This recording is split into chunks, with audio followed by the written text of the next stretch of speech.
Hello friends, welcome to a channel ಸ್ಯಾನ್ಲುಡ್ to sand dunes Dubai. ಇವತ್ತು ಬಾಲಿಯಲ್ಲಿ ಇನ್ನೊಂದು ದಿವಸ. ಸೊ ಮದುವೆ ಫಂಕ್ಷನ್ ಎಲ್ಲ ಮುಗೀತು.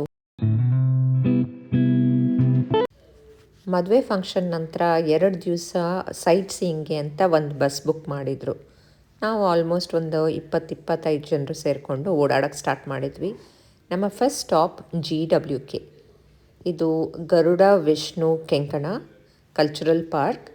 ಬಾಲಿಯ ತುಂಬ ಫೇಮಸ್ ಇದು. ಇದು ಬಂದು ಉಲ್ವಾಟು ರೀಜನಲ್ಲಿದೆ. ನಮ್ಮ ಹೋಟ್ಲಿಂದ 20 ನಿಮಿಷ ಇತ್ತಷ್ಟೇ. ನಮ್ಮ ಸಂತೋಷ್ ನೋಡಿ ಏನು ಪೋಸ್ ಕೊಟ್ಟು ಫೋಟೋ ತೆಗೆಸ್ಕೊತಾ ಇದ್ದಾರೆ ಅಂತ. ಸೊ ಈ ಪಾರ್ಕ್ ತುಂಬ ದೊಡ್ಡದು, ಸ್ವಲ್ಪ ನಡಿಬೇಕು. ಇಲ್ಲಿಯ ಫೇಮಸ್ ಥಿಂಗ್ ಅಂದರೆ ಈ ಸ್ಟ್ಯಾಚ್ಯೂಸ್, ಈ ಪ್ರತಿಮೆಗಳು ನೋಡಿ, ತುಂಬ ದೊಡ್ಡ ದೊಡ್ಡ ಪ್ರತಿಮೆಗಳು ಇದೆ ಇಲ್ಲಿ.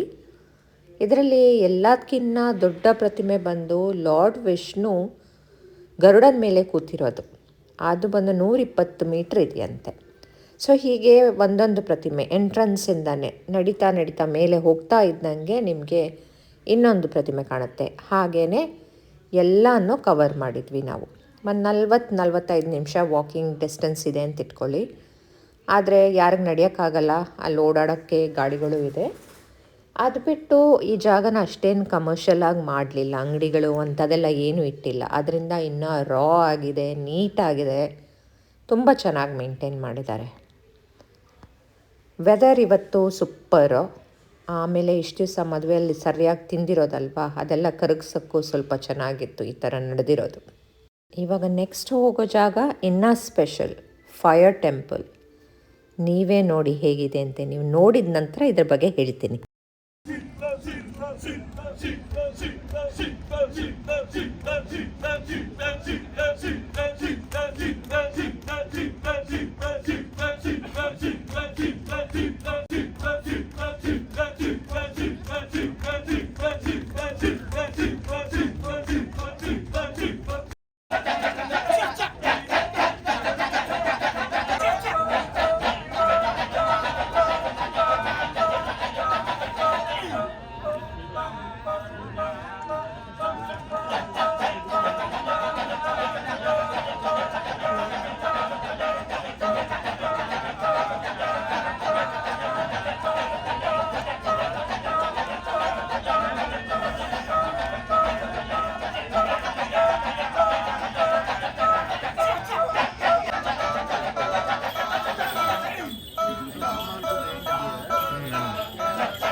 जल जाएगा.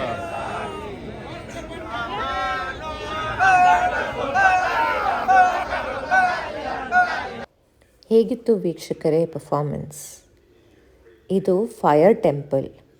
ಬಾಲಿಯ ಉಲ್ವಾಟು ರೀಜನ್ನಲ್ಲಿ ಒಂದು ಕ್ಲಿಫ್ ಹತ್ರ ಇರುವ ಟೆಂಪಲ್. ಇಲ್ಲಿಂದ ವ್ಯೂ ತುಂಬ ಚೆನ್ನಾಗಿದೆ. ಈ ಟೆಂಪಲಲ್ಲಿ ಪ್ರತಿನಿತ್ಯ ಸಾಯಂಕಾಲ ಸನ್ಸೆಟ್ ಟೈಮ್ಗೆ 2 ಸಲ ಈ ಕಲ್ಚರಲ್ ಪ್ರೋಗ್ರಾಮ್ ನಡೆಯುತ್ತೆ. ಇದು ರಾಮಾಯಣದ ಥೀಮಲ್ಲಿ ಮಾಡಿರೋದು. ಯಾವ ಹೊರಗಡೆಯ ಮ್ಯೂಸಿಕ್ ಏನೂ ಇಲ್ಲ, ಎಲ್ಲ ಅವರ ಬಾಯಲ್ಲಿ ಮಾಡುವ ಮಂತ್ರದ ಶಬ್ದಗಳಷ್ಟೇ. ನೀವು ಕೇಳಿಸ್ಕೊತಾ ಇದ್ದೀರಲ್ಲ ಸೌಂಡು, ಅದು. ಈ ಶೋ ನೋಡಲಿಕ್ಕೆ ನೀವು ಟಿಕೆಟ್ ತಗೊಳ್ಬೇಕಾಗತ್ತೆ. ಆದರೆ ಈ ಏರಿಯಲ್ಲಿ ತುಂಬ ಮಂಗಗಳಿದೆ, ಅದು ಸ್ವಲ್ಪ ಕೇರ್ಫುಲ್ಲಾಗಿರಬೇಕು. ನೆಕ್ಸ್ಟ್ ಡೇ ನಾವು ಹೋಗ್ತಾ ಇರೋದು ಉಬೂದ್ ಅನ್ನುವ ರೀಜನ್ಗೆ. ಇಷ್ಟು ದಿವಸ ನಾವು ಬಾಲಿಲಿ ಇದ್ದಿದ್ದು ಸೌತ್ ಬಾಲಿ. ಸೌತ್ ಬಾಲಿಯಲ್ಲಿ ಎಷ್ಟೊಂದು ಬ್ಯೂಟಿಫುಲ್ ಆಗಿರೋ ಬೀಚ್, ಟೆಂಪಲ್ಸ್, ಕ್ಲಿಫ್ ಎಲ್ಲ ಇದೆ. ಇವಾಗ ಹೋಗ್ತಾ ಇರೋದು ಸೆಂಟ್ರಲ್ ಬಾಲಿ. ಸೆಂಟ್ರಲ್ ಬಾಲಿಗೆ ಹೋಗಲಿಕ್ಕೆ ಇಲ್ಲಿಂದ ಆಲ್ಮೋಸ್ಟ್ 2.5-3 ಗಂಟೆ ಆಗುತ್ತೆ. ಇಲ್ಲಿ ತುಂಬ ಕಲ್ಚರಲ್ ಪ್ಲೇಸ್ ಈ ಕಡೆ. ಆರ್ಟಿಫ್ಯಾಕ್ಟ್ಸ್, ಆಮೇಲೆ ಫರ್ನಿಚರ್ಸ್, ಸ್ಕಲ್ಪ್ಚರ್ಸ್ ಇದೆಲ್ಲ ತುಂಬಾ ಮಾಡ್ತಾರೆ. ಅದಲ್ಲದೆ ಕಾಫಿ ಎಸ್ಟೇಟ್, ರೈಸ್ ಫೀಲ್ಡ್ಸ್ ಇದು ಹೆಚ್ಚಾಗಿದೆ. ಇವತ್ತು ನಾವು ಅದನ್ನೆಲ್ಲ ನೋಡಲಿಕ್ಕೆ ಹೋಗ್ತಾ ಇರೋದು. ಲಾಂಗ್ ಡ್ರೈವ್ ಆದರೂ ಇಷ್ಟು ದೂರ ಬಂದಿದ್ದೇ ಇದೆ ಅಲ್ವಾ, ಹೋಗೋಣ ಅಂತ ಹೇಳಿ ಎಲ್ಲರೂ ಹೋಗ್ತಾ ಇದ್ದೀವಿ. ನಮ್ಮ ಬಸ್ಸಲ್ಲಿ ಒಬ್ಬರು ಗೈಡ್ ಇದ್ದರು. ಅವ್ರು ಹೇಳ್ತಾ ಇದ್ರು ಇಲ್ಲಿಯ ಜನ ತುಂಬ simple, specially normal middle class ಜನರೆಲ್ಲ ಹೊರಗಡೆ ಯಾವ ಹೋಟ್ಲ್ಗಳಲ್ಲಿ ಹೋಗಿ ಏನು ಮದುವೆಗಳು ಅಥವಾ ಎನಿ ಫಂಕ್ಷನ್ ಮಾಡಲ್ವಂತೆ, ಎಲ್ಲ ಮನೆಯಲ್ಲೇ ಮಾಡ್ತಾರೆ. ಆ ಫಂಕ್ಷನ್ಕಿನ್ನ ಒಂದು 2 ತಿಂಗಳ ಹಿಂದೆಯೇ ಅವರ ಫ್ರೆಂಡ್ಸು, ರಿಲೇಟಿವ್ಸ್ ಎಲ್ಲರನ್ನ ಕರೆದು ಹೆಲ್ಪ್ ತಗೊಂಡು ಮನೆಯಲ್ಲೇ ಎಲ್ಲ ಅರೇಂಜ್ಮೆಂಟ್ಸ್ ಮಾಡ್ತಾರಂತೆ. ಇದೇ ರೈಸ್ ಟೆರೇಸಸ್. ಇಲ್ಲಿದು ಮೇನ್ ಅಟ್ರಾಕ್ಷನ್ ಏನಂದರೆ ಫೋಟೋಸ್ ತೆಗೆಸ್ಕೊಳ್ಳಿಕ್ಕೆ ಅಂತ ಹೇಳಿನೇ ಕೆಲವು ಸ್ವಿಂಗ್ಸ್ ಮಾಡಿದ್ದಾರೆ. ಆಮೇಲೆ ಇಲ್ಲೇ ಬಟ್ಟೆಗಳು ಕೊಡ್ತಾರೆ. ಎಲ್ಲದಕ್ಕೂ ಚಾರ್ಜಸ್ ಇದೆ, ಪೇ ಮಾಡಬೇಕು. ಪೇ ಮಾಡಿದರೆ ಸ್ವಿಂಗ್ಸಲ್ಲಿ ಹೋಗಿ ಫೋಟೋಸ್, ವೀಡಿಯೋಸ್ ಏನು ಬೇಕೋ ತಗೊಳ್ಬೋದು. ಆ್ಯಂಡ್ ವೆದರ್ ತುಂಬಾ ಚೆನ್ನಾಗಿತ್ತು. ಸ್ವಲ್ಪ ಮಳೆ ಬರೋ ಥರನೂ ಇತ್ತು. ಮಳೆ ಸ್ಟಾರ್ಟ್ ಆಗೋ ಮುಂಚೆನೇ ನಾವೆಲ್ಲರೂ ಬೇಗ ಡ್ರೆಸ್ ಎಲ್ಲ ಚೇಂಜ್ ಮಾಡಿ ಈ ಸ್ವಿಂಗ್ಸಲ್ಲಿ ಫೋಟೋಸ್ ತೆಗೆಸ್ಕೊಂಡ್ವಿ. ಮೇ ಬಿ ಇವತ್ತು ವೆದರ್ ಹೀಗೆ ಮಳೆ ಬರೋ ಥರ ಇದ್ದಿದ್ದರಿಂದ ಜನ ಕಮ್ಮಿನೇ ಇದ್ದರು, ಅಷ್ಟು ರಶ್ ಇರಲಿಲ್ಲ. ಸೊ ಈ ಥರ ಸ್ವಿಂಗ್ಸ್ ನೋಡಿ, ಎಲ್ಲ ಸೇಫ್ಟಿ ಮೆಷರ್ಸ್ ಎಲ್ಲ ಚೆನ್ನಾಗಿ ತಗೊಳ್ತಾರೆ ನಮ್ಮ ಇವರು. ಈ ಥರ ಔಟ್ಫಿಟ್ಸ್ ಕೊಟ್ಟು, ಅದಿಲ್ಲದೇನೂ ನೀವು ಸ್ವಿಂಗಲ್ಲಿ ಹೋಗ್ಬೋದು, ಇಲ್ಲ ಬೇಕಂದರೆ ನೀವು ಈ ಥರ ಡ್ರೆಸ್ಸಸ್ ತಗೊಂಡು ಹೋಗ್ಬೋದು. ಇಲ್ಲದಿದ್ದರೆ ನಿಮ್ಗೆ ಇಷ್ಟು ನೀವು ಹಾಕ್ಕೊಂಡಿರೋ ಬಟ್ಟೆಯಲ್ಲೇ ಸ್ವಿಂಗಲ್ಲೂ ಹೋಗ್ಬೋದು. ಆ ಥರ ಏನು ರೆಸ್ಟ್ರಿಕ್ಷನ್ಸ್ ಇಲ್ಲ.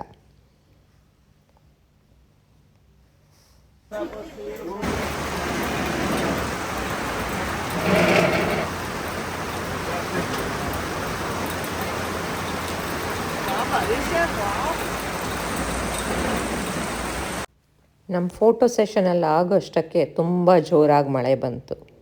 ಸೊ ಅಲ್ಲೇ ರೆಸ್ಟೋರೆಂಟು ಇತ್ತಲ್ವಾ, ಚೆನ್ನಾಗಿ ತಿಂದು ಮಳೆಯನ್ನು ನೋಡ್ತಾ ಒಂದಷ್ಟು ಹೊತ್ತು ಕೂತಿದ್ವಿ, ಮಳೆ ಕಮ್ಮಿ ಆಗೋ ತನಕ. ಅದಾದ ನಂತರ ನಾವು ಹೋಗಬೇಕಾಗಿದ್ದು ಕಾಫಿ ಎಸ್ಟೇಟ್ಗೆ. ಬಾಲಿಯ ಸ್ಪೆಷಾಲಿಟಿ ಕಾಫಿ ಲುವಕ್. ತುಂಬ ದೇಶಗಳಿಂದ ಜನರು ಇಲ್ಲಿ ಬಂದು ಈ ಕಾಫಿನ ಟ್ರೈ ಮಾಡ್ತಾರೆ. ಈ ಜಾಗ ತುಂಬ ಚೆನ್ನಾಗಿತ್ತು, ವೆದರು ಸೂಪರಾಗಿದೆ, ಮಳೆನೂ ಒಂಚೂರು ಬರ್ತಾಯಿತ್ತು. ಇವಾಗ ನಾನು ನಿಮಗೆ ಈ ಕಾಫಿ ಬಗ್ಗೆ ಹೇಳ್ತೀನಿ. ಈ ಲುವಕ್ ಕಾಫಿ ಏನಕ್ಕೆ ಸ್ಪೆಷಲ್ ಗೊತ್ತಾ? ಇಲ್ಲೊಂದು ಪ್ರಾಣಿ, ಸಿವೆಟ್ ಕ್ಯಾಟ್ ಅಂತ ಇವಾಗ ತೋರಿಸ್ತೀನಿ. ಆ ಪ್ರಾಣಿ ಕಾಫಿ ಬೀಜಗಳನ್ನು ತಿನ್ನುತ್ತೆ. ಅದು ತಿಂದು ಆಚೆ ಬರುತ್ತಲ್ವಾ, ನೋಡಿ ಇದೆ ಬೆಕ್ಕು. ಸೊ ಕಾಫಿ ಬೀಜ ಆಚೆ ಬಂದಾಗ ಫರ್ಮೆಂಟಾಗಿ ಬರುತ್ತೆ, ಅದರಲ್ಲಿ ಕಾಫಿ ಮಾಡ್ತಾರೆ. ಆ ಕಾಫಿನೇ ನಮಗೆ ಟೇಸ್ಟಿಂಗ್ ಕೊಟ್ಟಿರೋದು. ಎಷ್ಟೊಂದು ಫ್ಲೇವರ್ಸಲ್ಲಿತ್ತು.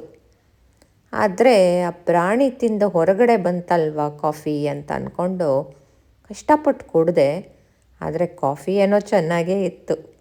ನೀವು ಟ್ರೈ ಮಾಡ್ತೀರಾ ಈ ಥರ ಕಾಫಿನ? ಲುವಕ್ ಸ್ಪೆಷಲ್ ಕಾಫಿ ಟ್ರೈ ಮಾಡಿ ನೋಡಿ ಬಾಲಿಗೆ ಹೋದರೆ.